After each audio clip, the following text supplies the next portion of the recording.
A woman sits silently in the corner of the diner. Her scarred hands grip the wheels of her chair with unspoken resolve. Who is she? Why do her eyes hold such deep pain, yet still shine with unbreakable strength?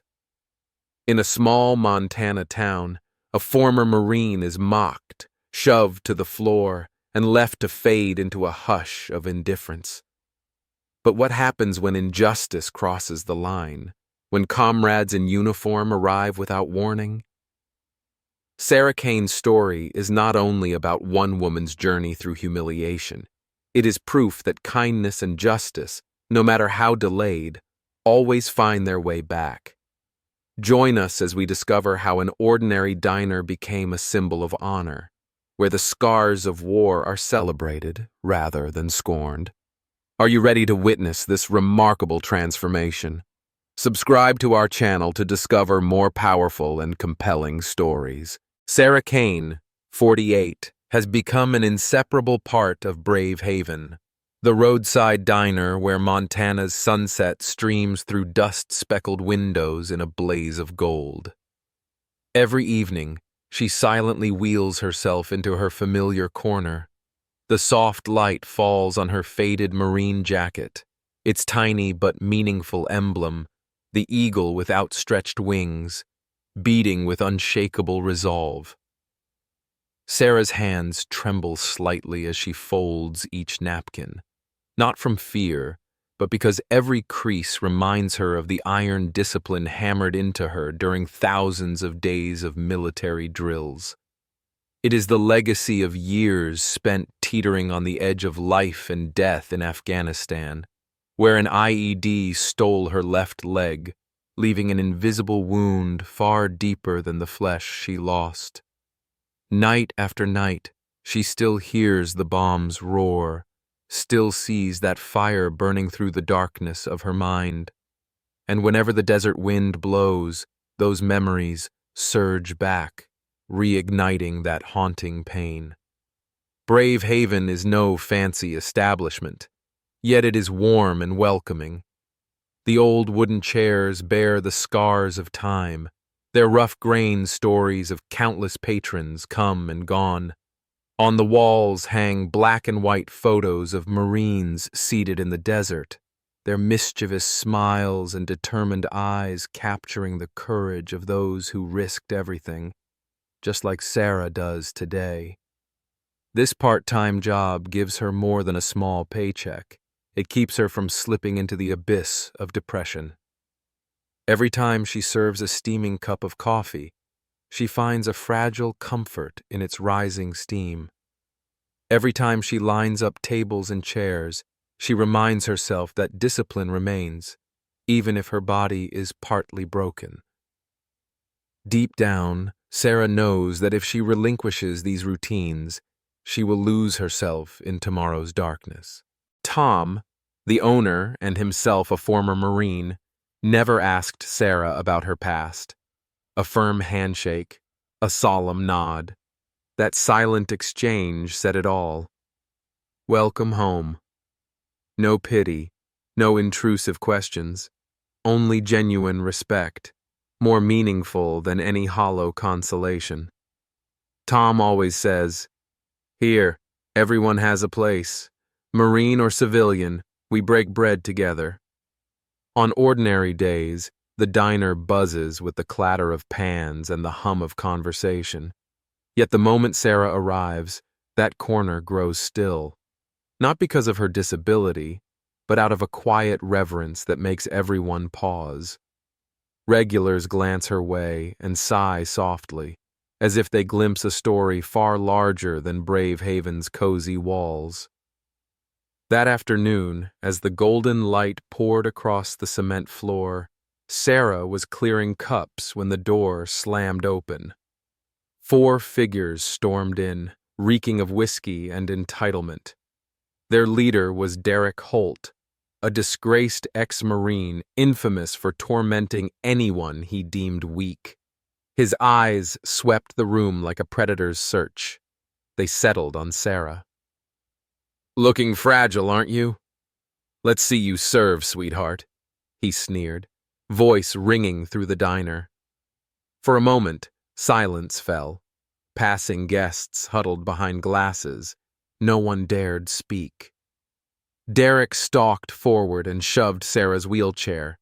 Its wheels screeched against the table leg, wobbling dangerously. Sarah winced but stayed silent. Every muscle under her jacket tensed. In a flash of yellow light, Derek gripped the chair's armrest and yanked with all his strength. The chair tipped back. Sarah crashed onto the cold floor. Coffee from a nearby table splashed over her. Hot liquid seared her denim, trailing pain deeper than any wound. Each droplet felt like justice betrayed. Brave Haven lay buried in stillness. No one spoke. Only Derek and his cronies laughed. Only Sarah's ragged breaths filled the air. She lay there, bare hands pressed to the floor, heart pounding a question. Who am I? And am I still worthy of respect?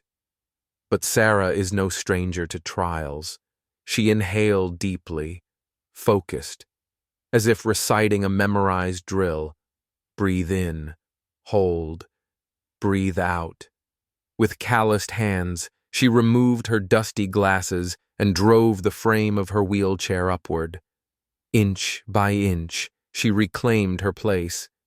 No accusation, no angry words, just steady breaths and fierce determination.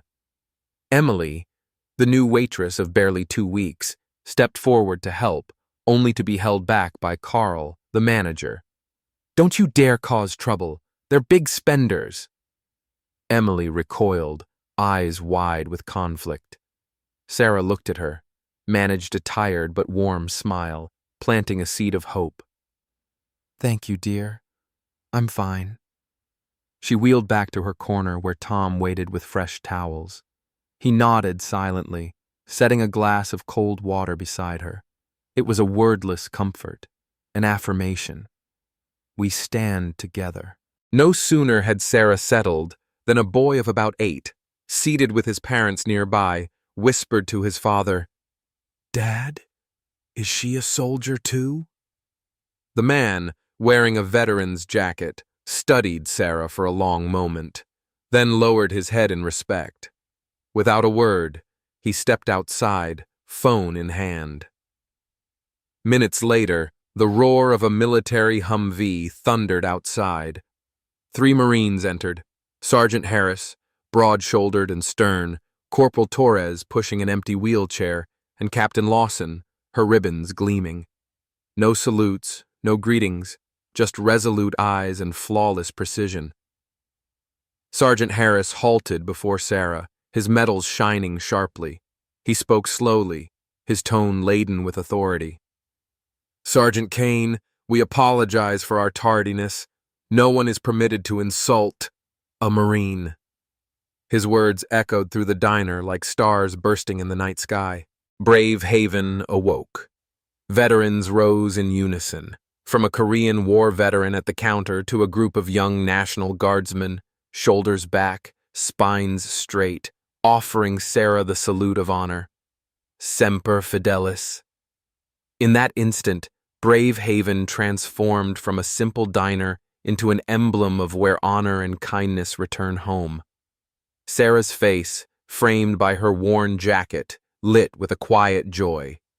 She sat tall in her wheelchair. Her gaze followed her comrades, heroes who never abandon each other. The diner that followed was subdued but dignified. A new sign replaced the old, Diner of the Brave. On the corner wall hung a brass plaque engraved, Reserved for Veterans, beneath Sarah's portrait in uniform. A month later, she still arrived each afternoon. Emily had mastered the ranks. She greeted her with a crisp, Sergeant Kane, every time she served. Regulars steered clear of Derek's now empty booth. Instead, veterans of all ages gathered in Sarah's corner, raising cups of coffee in a unified toast. Semper Fi. Sarah gazed out the window where Montana's sunset gilded the mountain peaks. She smiled. the first genuine smile in ages. Her scars were no longer just reminders of pain, but marks of unbreakable resilience. And Brave Haven, her second home, helped her remember what truly matters. Justice, no matter how delayed, always finds its way back. The bell above Brave Haven's door rang out like a clarion call. It shattered the comfortable hush of the diner's warm interior. A wave of whiskey-laced breath swept in with four silhouetted figures. Contempt glinted in their eyes as they swaggered forward. Their leader, Derek Holt, strolled in with languid arrogance. His heavy coat still bore the stains of many reckless nights. He had gained notoriety across the region for humiliating anyone he deemed weak. Sarah Kane, steel-nerved Marine Staff Sergeant, recognized him in an instant. Her spine stiffened. Her heart raced, yet she remained silent, meticulously folding napkins as if nothing had changed. Derek paused mid-room. His gaze swept authoritatively, asserting dominance. When he spotted Sarah's corner, a cruel smile bloomed across his face, like a predator who has found its prey. He turned slowly. Each syllable dripped with derision. "Look, everyone, half a Marine." His taunt struck space like a poisoned arrow. The room shrank, customers recoiling, conversation dying on their lips. Without waiting for a reply, Derek swaggered closer, lips curled in disdain. "They even let the disabled serve food now. Must be a sanitary code violation." He swept his arm towards Sarah's wheelchair, every step a public mockery. The stench of liquor, of ruthless entitlement, clung to him. Sarah lifted her chin. Her eyes shone with an almost serene calm. She smiled faintly, her voice level as she asked, "May I bring you gentlemen your menus?" Her question gently reminded the room that this was just a diner, not Derek's personal arena for cruelty. But he seemed unmoved. He sneered, voice cold as ice. "Oh, they're just filling a diversity quota. A woman doesn't deserve to be a Marine, right?" His words sliced into her pride like a razor. Sarah swallowed the sting, gripping the wheelchair's frame. She recalled the lonely nights after the IED blast, the invisible wounds deeper than any scar. Her scar on the abdomen, darker than the one on her leg, was a testament to a soul forever altered. Derek took another step forward, breath ragged, eyes ablaze with aggression. He nodded to his cronies. It was an invitation to strike. "Serve us, if it's part of your duty," he barked. But Sarah knew that silence could be the sharpest weapon. She bent down, leaned forward over her wheelchair, and picked up the menu that had slipped beneath the table. Every movement radiated disciplined precision, no anger, only unwavering resolve. Patrons remained frozen as tension thickened. Brave Haven held its breath, bracing for the inevitable. Derek's face split into a vicious grin. He seized the wheelchair's armrest, muscles bulging, and shoved. The wheelchair lurched into the table leg, overturned, and Sarah was hurled to the floor. The crash echoed through the diner. A nearby coffee cup launched skyward, splattering hot coffee across her soaked denim. Sarah hit the floor in her rumpled uniform jacket. Physical pain and the agony of betrayal bore down on her. Once a source of calm, each drop of coffee now scorched her flesh like a new wound. Her personal items lay scattered: an aged leather wallet, a long folded handkerchief, and a faded photograph of Sarah in dress blues with her unit, taken moments before the blast changed her life. Brave Haven fell into a stunned silence of horror. No one moved. No one spoke. Only Derek and his companions' cruel laughter broke the stillness as they loitered around the upturned wheelchair, basking in their petty victory. Sarah lay there, feeling the cold floor beneath her palms, the searing coffee through her denim. For the first time in months, she felt utterly abandoned, as though the world had turned its back. Yet within those dark eyes, an unquenchable fire flared. She squeezed her eyes shut, inhaled deeply, and began the ritual of resurgence etched into her being. Inhale, hold, exhale. No one came to help, but Sarah did not need assistance. She rose under her own power, driving the wheelchair frame with her shoulder, thrusting her torso upward with powerful precision. Every joint, every sinew, moved as though she were mounting a harrowing mission. Once stable, she bent to retrieve the photograph from beneath the chair and gently smoothed its surface. Sweet memories would not let her fall. Emily, the young waitress, bit her lip in shame and tried to rush forward. Carl, the manager, grabbed her arm. Stop. Don't cause trouble. They're paying customers. Let them be, he hissed. Emily retreated, eyes misty. Sarah caught her gaze and offered a warm, grateful nod, proof that kindness needs no words. At a nearby table, Sammy, an 8-year-old boy, watched in awe and whispered to his father, "Dad, she's a soldier too, right?" His father, a veteran lieutenant wearing a service patch, studied Sarah with solemn respect. "Yes, son, a true Marine," he replied gently. He fished his phone from his pocket, stepped outside, hands trembling as he dialed. Suddenly, Brave Haven no longer felt big enough for such selfish cruelty. Minutes later, the guttural roar of a military Humvee tore through the silence. 3 Marines strode in. Sergeant Harris, standing on recovered legs, Corporal Torres, calmly pushing an empty wheelchair, and Captain Lawson, resplendent with combat ribbons. They said nothing, but each deliberate step reverberated with solemn dignity. Sergeant Harris halted before Sarah and rendered a crisp salute. "Sergeant Kane, we apologize for our delay." His voice rang out, authority honed by years of combat. Brave Haven's silence shattered into heartfelt applause and murmurs of respect. Derek and his gang froze, unable to meet her gaze. They exited wordlessly, no bill paid, no apology offered, leaving Brave Haven bathed in honor. Sarah sat upright in her wheelchair. Her faded uniform jacket gleamed with newfound pride. She allowed herself a soft smile, the first in a long spell of shame and doubt. Her comrades gathered around, lifting coffee cups in unison. Semper Fidelis, always faithful. Brave Haven had borne witness to justice, and to the truth that kindness and respect are never forgotten. Tension in Brave Haven reached its peak when Derek Holt lunged forward. His hand clamped around Sarah Kane's wrist like a vice.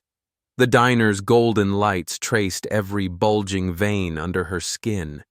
They revealed in full the tattoo of an eagle with outstretched wings, globe and anchor, symbols etched with the story of a soldier who had fought through unimaginable horrors. A soft groan escaped Sarah, but she stifled it. She maintained her calm composure. Derek raised his chin. Haughty defiance gleamed in his eyes. Then he sneered. "So you really are a Marine, huh?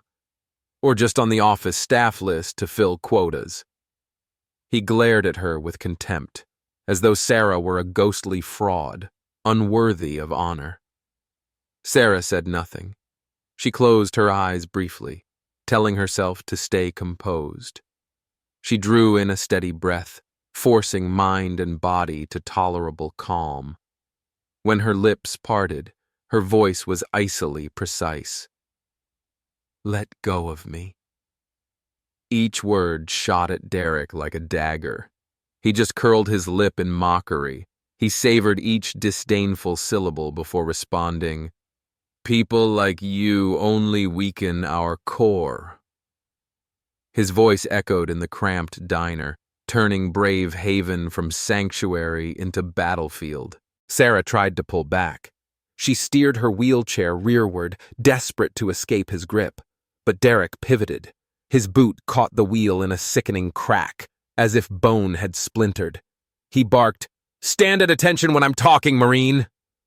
His command fell like a blade, severing any hope of resistance. Not content, a burly man, face flushed with drink, stepped forward. He seized Sarah's chair and shoved it hard. The wheelchair careened into the table's edge. It screeched in protest before flipping. Sarah flew out, collapsing onto the floor. Brave Haven descended into chaos. The coffee cup beside her exploded upward, hurling hot, dark liquid onto her uniform and denim. The bitter aroma mingled with sawdust and the sting of tears as Sarah's personal effects scattered across the tiled floor. Her worn leather wallet, her neatly folded handkerchief, the faded photograph of her with her unit, the image from the first day of training, before the blast forever altered her life. For a moment, Brave Haven lay paralyzed in oppressive silence. No one stirred. No one spoke. Only Derek's mocking laughter and his friends' jeers pierced the stillness, each cruel guffaw carving into Sarah's pride. For the first time since the IED took her left leg, she felt the fragility of her humanity. Physical pain and spiritual wounds merged into a tragic spectacle. Sarah lay there, panting, her heart hammered as if screaming, "I will not be broken!" Memories surged. Kandahar's desolate nights, the earth trembling with bombs, comrades falling in the dust. Those haunting recollections fueled her hidden strength. She felt the ember of resolve ignite through her every fiber. She shut her eyes tight, whispered to herself, "Breathe in. Hold. Exhale." Then she began the measured rhythm of resurgence. She pressed down on the wheelchair frame with her shoulder. She drove her torso upward in a single precise motion. Each shoulder joint, each sinew, moved with unwavering discipline, like a well-drilled combat maneuver. When her chair steadied beneath her, she leaned forward to retrieve the photograph from under the table. She cradled it gently, her gaze distant, recalling the young soldier she once was. That image was her testament. She would not yield. At last, some patrons shifted. Shame and regret flitted across their faces. Emily, the young waitress, trembled as she approached, holding a clean towel. "Are you all right, ma'am?" she whispered. Carl, the manager, snapped, "No need for trouble. Leave them be." Emily paused, anxiety in her eyes. Sarah nodded faintly and offered a fragile smile, enough to tell the girl, "Thank you, I'm fine." By the door, a boy of about 8 watched with wide eyes. He leaned to his father, a retired lieutenant wearing a veteran's patch, and whispered, "Dad, she's a Marine too, right?" His father bowed his head. Voice low, he answered, "Yes, son, a true warrior." He quietly pulled out his phone and stepped outside, resolve etched on his features. Minutes later, the rumble of a Humvee's engine shattered the hush. 3 Marines appeared. Sergeant Harris, broad and steady, though his restored leg still bore a slight limp. Corporal Torres pushing an empty wheelchair, and Captain Lawson, her combat ribbons gleaming. They entered in formation, silent, imposing. No greeting was needed. Their eyes and posture stamped the room with solemn authority. Sergeant Harris halted before Sarah. He saluted crisply. "Sergeant Kane, we apologize for our delay," he intoned, the weight of years of combat in every syllable. That declaration rang like a bell of justice. Brave Haven awakened in collective relief. Patrons rose to their feet. Hands came together in salute. Semper Fidelis! Applause and murmurs of respect filled the air, dispelling the earlier horror. Derek and his cohort stood wordless. Eyes downcast, they slunk away, none daring to look back. Sarah sat tall in her wheelchair, pride rekindled in her brightening eyes. She returned her comrade's salute with a radiant smile, that first genuine smile after so many days of shame and doubt. Together, they raised coffee cups. Semper Fidelis, always faithful. Brave Haven ceased to be merely a diner. It had become a monument to compassion, honor, and indomitable strength. Here, as Sarah knew, the fiercest battles are tempered by the gentlest virtues. Sarah closed her eyes gently in that breathless moment. Each wave of physical pain swept through her, yet her spirit remained as forged steel, unyielding despite every storm. She bent forward, placed her hand on the wheelchair's frame, and with powerful resolve, pushed it back into its original spot. The wheels clicked against the tile floor, each sound marking her determination, proof that Sarah had not been defeated. As Sarah gathered her scattered belongings, the worn leather wallet, the neatly folded handkerchief, and the faded photograph, Emily, the young waitress, approached with trembling steps. She reached out to help, but Carl, the manager, appeared beside her and whispered, "Don't make trouble. They're important customers." Emily paused, conflicted between empathy and obeying the dictates of profit. Sarah looked up at her. She offered a soft smile. "It's okay, dear. I've got this." That smile was a cool breeze across Brave Haven, dispelling the shadows of contempt. She wheeled herself back to her familiar corner, where the afternoon light slanted through the window, illuminating the words, "Welcome home." The sign, faint and weathered, seemed to ask, had home truly welcomed her? In that moment, a child's voice rang out, "Dad, she's a soldier too, isn't she?" Little Sammy's clear eyes pointed at the Marine emblem on Sarah's jacket. Every gaze in the diner turned toward her. Lieutenant Brooks, the boy's father, smiled with pride. He placed a gentle hand on his son's shoulder, then looked at Sarah with solemn respect. "Yes, son, a true warrior." Brooks rose to his feet, resolve etched on his face. He pulled out his phone. His voice, thick and urgent, rang out. "This is Brooks. I need to report in to my old unit immediately." His words sounded like an alarm bell, sending a tremor through Brave Haven. Less than 5 minutes later, the rumble of a Humvee's engine tore through the air. 3 Marines strode in. Sergeant Harris, chest broad and eyes emblazoned with hard-earned authority. Corporal Torres, somber-faced as he pushed an empty wheelchair, and Captain Lawson, her combat ribbons gleaming on her chest. They entered without a word, only their eyes and solemn posture filling the room with gravity. Sergeant Harris halted before Sarah and rendered a perfect salute. "Sergeant Kane, we apologize for our delay." His words rang like the toll of justice, banishing the darkness of disdain. Brave Haven seemed to awaken. Patrons rose in unison, hands raised in a silent salute. "Semper Fidelis." Applause echoed through the diner, washing away the bitter echoes of moments before. Derek and his companions stood in silence. Heads bowed, they withdrew without a word.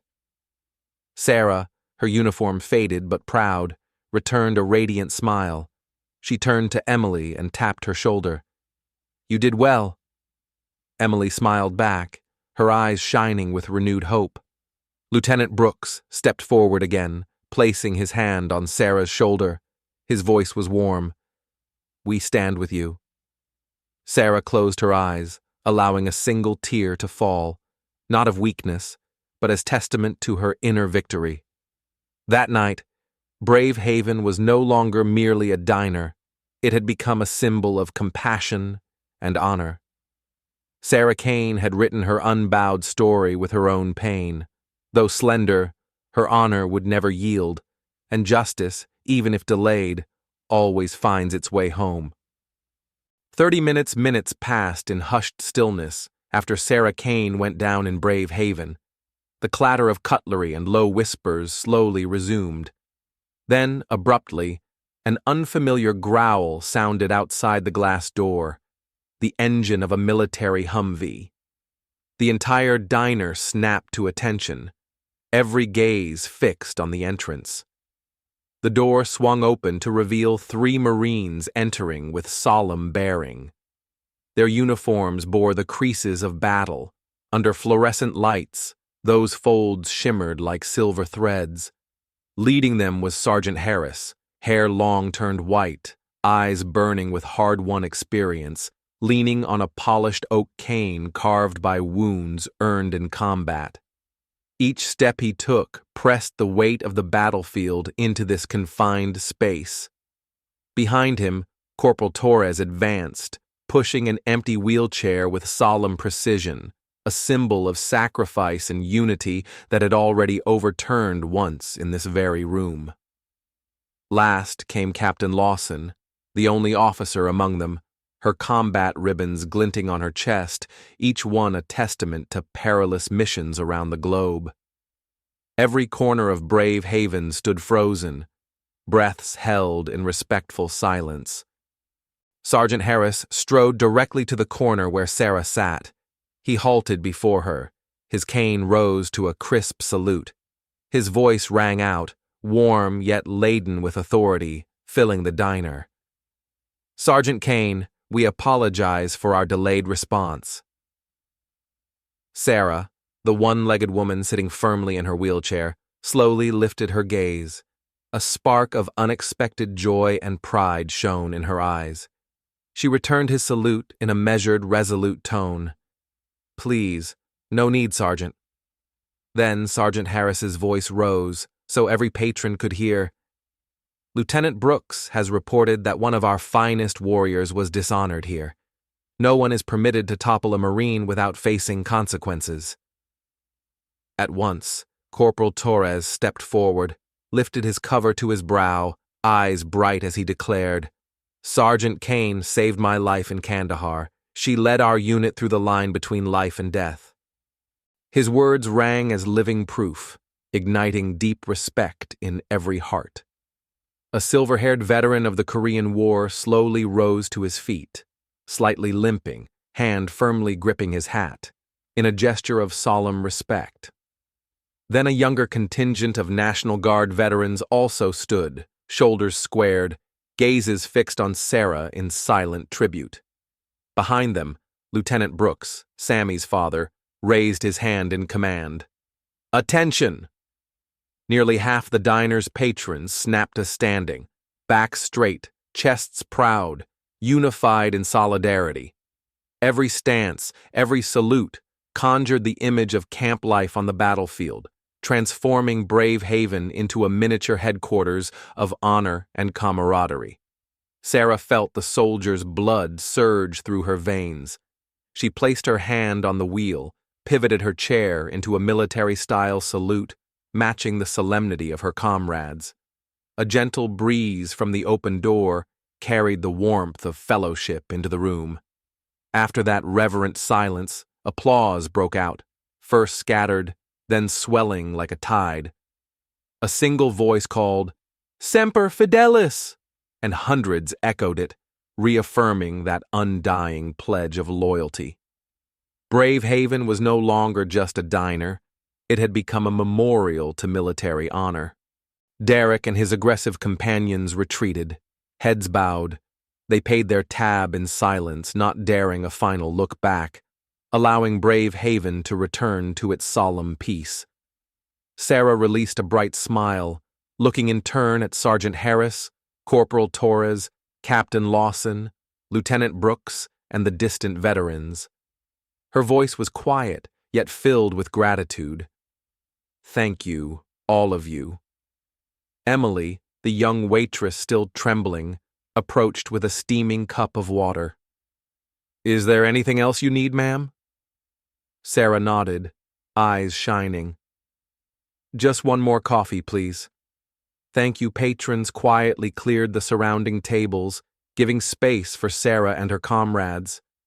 Under the warm glow of the diner's lights, they sat together as true brothers and sisters in arms, sharing warmth and story. No further words were necessary.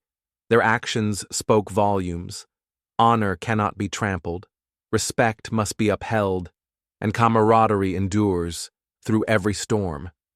In that moment, Brave Haven stood as a symbol of justice, compassion, and unbreakable will. Sarah Kane, marked by her eagle, globe, and anchor tattoo, proved that scars are not signs of weakness, but emblems of steadfast strength. With each clap of applause, her honor was reborn, stronger and more indomitable than ever. Atmosphere at Derek Holt's table grew heavy as he lowered his head before the gaze of Sarah Kane's comrades. The pride he once wore like armor dissolved into mist, replaced by oppressive silence. No one spoke. They silently paid their bill, placing money on the counter with hands trembling from shame. As they stepped outside, their figures vanished into the night, leaving Brave Haven awash in the warmth of camaraderie. Corporal Torres watched them go. Then he turned and called out as if heralding a new dawn. "Semper Fi, gentlemen." His cry was both a noble salute and a warning to anyone who dared to scorn a soldier. Brave Haven echoed that call like a victory anthem. Sarah Kane, seated amid her fellow Marines, offered a small smile, the first in years marked by wartime scars. Now, the steaming cups of coffee were more than a drink.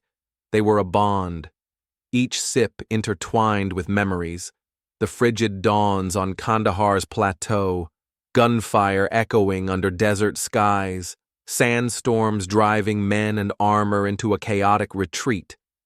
Yet here in Brave Haven, they shared survival, life or death stories shining through the attentive eyes of their listeners. In the days that followed, Brave Haven donned a new guise. A rustic wooden sign rose out front. "Diner of the Brave, every soldier has a seat." Simple words, yet carved with vows that sank deep into every soul crossing the threshold. Inside, a corner wall was dedicated to local veterans' photos, each portrait labeled with name, rank, and a brief line about their service. In another corner, Sarah's table bore a brass plaque. "Sergeant Sarah Kane, war wounds, unbroken spirit." She was no longer merely the server. She was a living emblem of resilience. Sarah resumed her duties, wiping tables, delivering menus, greeting patrons with a smile. This time, however, she wore her Marine emblem proudly on her chest. Her wheelchair flew a small flag behind her, fluttering like a banner of pride. Regulars no longer sat at Derek's old table. They chose seats near Sarah's corner, quietly offering respect without a word. Sammy, the boy who once asked his father about Sarah's Marine emblem, became a frequent guest. Each visit he brought colorful drawings, Sarah's bright smile, the Humvee, her hands lifting a coffee cup. He laid them on her table and whispered, "Heroes should smile more." Sarah beamed at his artwork. She felt the purest affection a child could offer. Every Thursday evening, Brave Haven reconvened under its warm yellow lights. The desert tan Humvee would rumble in, bringing Sarah's comrades.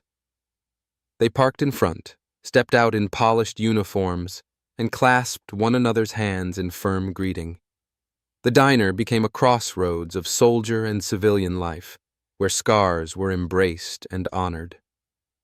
One evening, as Montana's sunset bathed the sky in rose hues, a young recruit entered.